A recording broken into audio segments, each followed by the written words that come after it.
नमस्कार सबैजनालाई स्वागत छ ग्रुप स्टडी युट्युब च्यानलमा।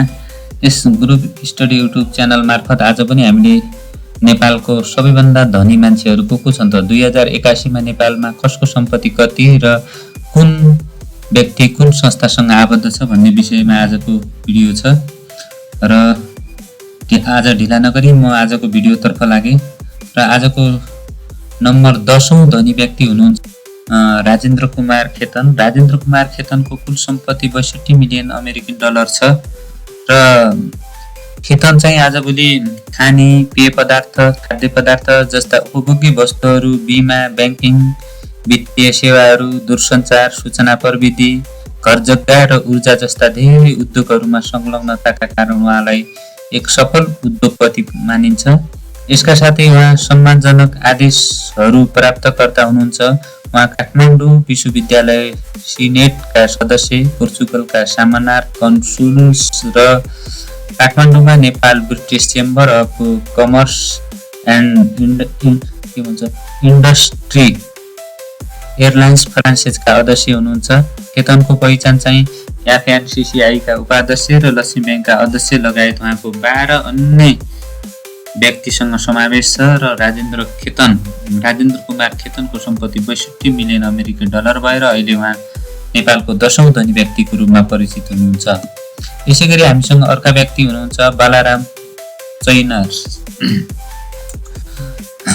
चनराईको सम्पत्ति चाहिँ 70 मिलियन अमेरिकन डलर रहेको छ र चनराई हङकङका एक प्रख्यात व्यवसायी र चनराई ग्रुप अफ कम्पनीका मालिक हुन्। यसका साथै उनी हर्निटङ इन्टरप्राइजेस लिमिटेडका सिइओ पनि हुन्। परोपकारी हुनुका साथै उनी विश्वव्यापी रूपमा धेरै परोपकारी गतिविधिहरूमा संलग्न छन्। बलराम रोटरी इन्टरनेसनलका साथै अन्य धेरै परोपकारी संस्थाका सदस्य हुन् र उहाँ चाहिँ अहिले नेपालको 9औं धनी व्यक्तिको रूपमा परिचित हुनुहुन्छ। यसैगरी नेपालका 8औं धनी व्यक्ति छन् पशुपति शमशेर जङ्गबहादुर राणा। पशुपति शमशेर जङ्गबहादुर राणाको सम्पत्ति 82 मिलियन अमेरिकन डलर छ र पशुपति शमशेर जङ्गबहादुर राणालाई कुनै समयमा नेपालका राजाभन्दा पनि धनी व्यक्ति भनेर चिनिन्थ्यो र उनले भनेका छन् कि उनकी श्रीमती चाहिँ राजस्थानका राजा घरानाकी छोरी हुन् र उनले त्यहाँबाट धेरै दाइजो पाएको भन्ने कुरा चाहिँ बताएका छन् र धेरैलाई थाहा नहुन सक्छ। उनी चाहिँ नेपालका सबैभन्दा धनी व्यक्तिहरू मध्ये एक हुन् र उनले धेरै उत्पादन कम्पनीमा उनको हिस्सा अथवा साझेदारी छ। यसका साथै उनी चाहिँ नेपाल ग्यासका मालिक थिए र जुन पछि गएर लगभग 85 करोडमा उहाँले बेचेको भन्ने चाहिँ छ र उहाँ आजभोलि राजनीतिकमा पनि सक्रिय हुनुहुन्छ र नेपाल रापरपा पार्टीका चाहिँ माननीय हुनुहुन्छ। यसैगरी नेपालको 8औं धनी व्यक्तिको रूपमा हुनुहुन्छ जीवा लामिछाने। जीवा लामिछानेको कुल सम्पत्ति 100 मिलियन अमेरिकन डलर छ र व्यवसायी तथा लेखक जीवा लामिछाने हाल रुसको मस्कोमा रहेको एन्सर ब्रान्ड एलसिडी टेलिभिजनको निर्माता, टेक्नोट्रक प्रबन्धक, निर्देशक हुनुहुन्छ। जीवा लामिछाने चाहिँ एनआरएनको आइसिसीका पूर्व अध्यक्ष र संस्थाका निर्माताहरूमध्ये एक हुन्। यहाँ आफ्नो परोपकारी कार्यका लागि पनि परिचित हुनुहुन्छ र नेपाल र नेपाली डायस्पोराको सेवाको लागि जीवालाई नेपालको सर्वोच्च सम्मान मध्ये एक प्रबल जनसेवा श्री पुरस्कारबाट सम्मानित गरिएको थियो र जीवा लामिछानेको कुल सम्पत्ति 100 मिलियन अमेरिकन डलर भएर नेपालका 7औं धनी व्यक्तिको रूपमा परिचित हुनुहुन्छ। यसैगरी नेपालका 6औं धनी व्यक्ति छन् आदित्य झा। आदित्य झाको सम्पत्ति पनि 100 मिलियन अमेरिकन डलर रहेको छ। आदित्य झा चाहिँ क्यानाडामा बसोबास गर्ने एक उद्यमी, परोपकार र सामाजिक कार्यकर्ता हुनुहुन्छ। आदित्य झा चाहिँ आफ्नो टोरन्टो र बैंकमा आधारित सफ्टवेयर कम्पनी ओसेल इका सिइओ र अध्यक्ष हुनुहुन्छ। अनि आदित्य झा क्यानाडाको सबैभन्दा ठुलो कन्फरेन्सरी निर्माताहरू मध्ये एक कर्मा क्यानाडियनका मालिक पनि हुनुहुन्छ। आदित्य झाले विश्वको सबैभन्दा पुरानो र सबैभन्दा ठुलो टेन्डर र परामर्श अवसर प्रोटोकल मध्ये एक पोर्टफोलियो लिनुभएको थियो, जुन डिजिटल मार्केटिङ पोर्टफोलियो हो।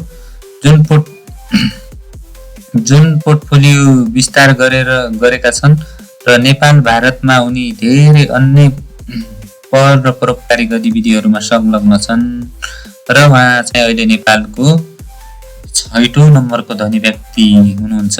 यसै गरेर 5औं नम्बरको धनी व्यक्ति हुनुहुन्छ अजय सुमाग्री। अजय सुमाग्रीको कुल सम्पत्ति 200 मिलियन अमेरिकन डलर रहेको छ। अजय सुमाग्री नेपालका 5औं धनी व्यक्ति हुन् जसले व्यक्तिगत सम्पत्ति तपाईलाई थाहा भइसक्यो। उनी मुक्तिश्री ग्रुप अफ कम्पनीका प्रमुखको रूपमा सेवा गर्दछन् र अजय चाहिँ नेपाल स्याटेलाइट कम्पनी प्राइभेट लिमिटेडका कार्यकारी निर्देशक र दूरसञ्चार क्षेत्रको विशाल कम्पनी एनसेल प्राइभेट लिमिटेडका संस्थापक सदस्य पनि हुन्। र त्यसै गरी 4औं धनी व्यक्ति हुनुहुन्छ उपेन्द्र महतो। उपेन्द्र महतोको सम्पत्ति चाहिँ 250 मिलियन अमेरिकन डलर रहेको छ।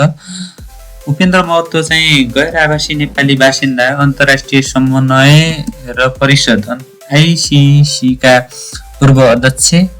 उहाँ हाल रुस Nepal chamber of commerce and इन्डस्ट्रीका अध्यक्ष हुनुहुन्छ। यसका साथै उहाँ बेलारुस गणराज्यमा नेपालको मान्नार्थ महावाणिज्य दूतको रूपमा सेवा गर्नुहुन्छ। बहुराष्ट्रिय व्यवसाय र उहाँले स्थापना गर्नुभएको रुसी टेलिभिजन कारखानामा काम गरेको कारणले उहाँको सम्पत्ति बढ्यो र इलेक्ट्रोनिक्स, तेल र ग्यास, घरजग्गा, भारी मेसिनरी, वित्तीय सेवा र नेपालको एनसेल एजियाटामा लगानी गर्नुका साथै उहाँले इलेक्ट्रोनिक्स, तेल, ग्यास भनिसके जस्तै घरजग्गा भयो अनि मेसिनरी, वित्तीय सेवाहरूमा पनि लगानी गर्नुभएको छ।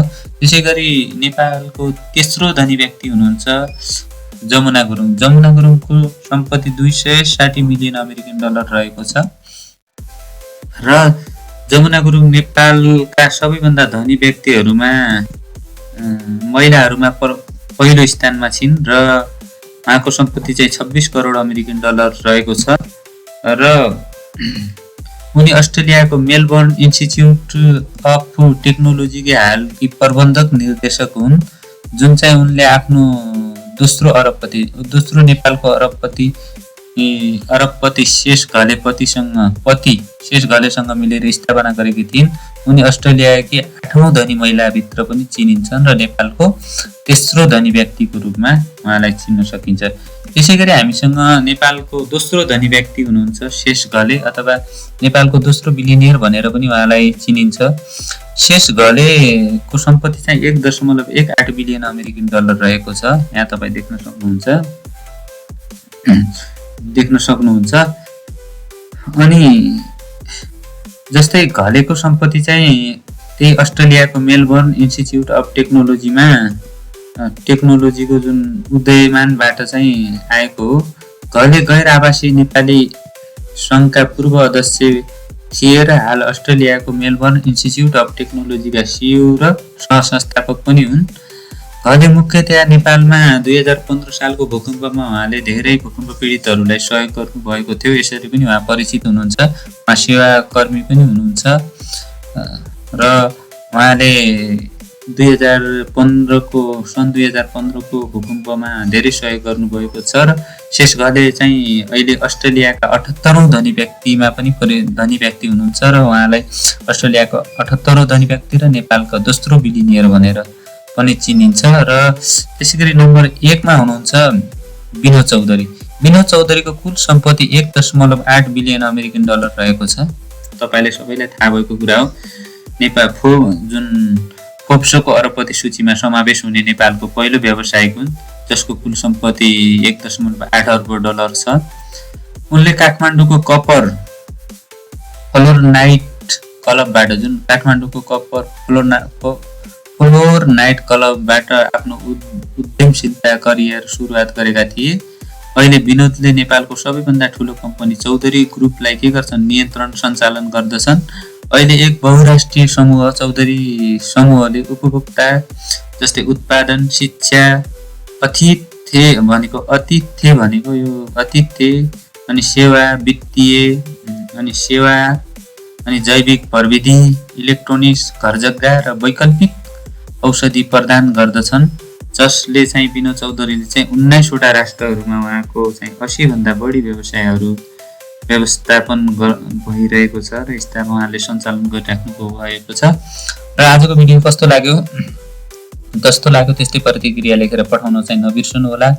र तपाईँ नयाँ हुनुहुन्छ भने यस ग्रुप स्टडी युट्युब च्यानललाई सब्स्क्राइब, सेयर गर्न पनि नबिर्सनु होला। र अहिलेसम्म हेरेर साथ दिनुभएकोमा सम्पूर्णलाई आत्महृदयदेखि नै आभारी छु। र आजको लागि यति भन्दै फेरि पनि यस्तै जानकारीमूलक भिडियो ल्याउने बाचा गर्दै तपाईहरुबाट बिदा हुन्छु। हस्त, धन्यवाद।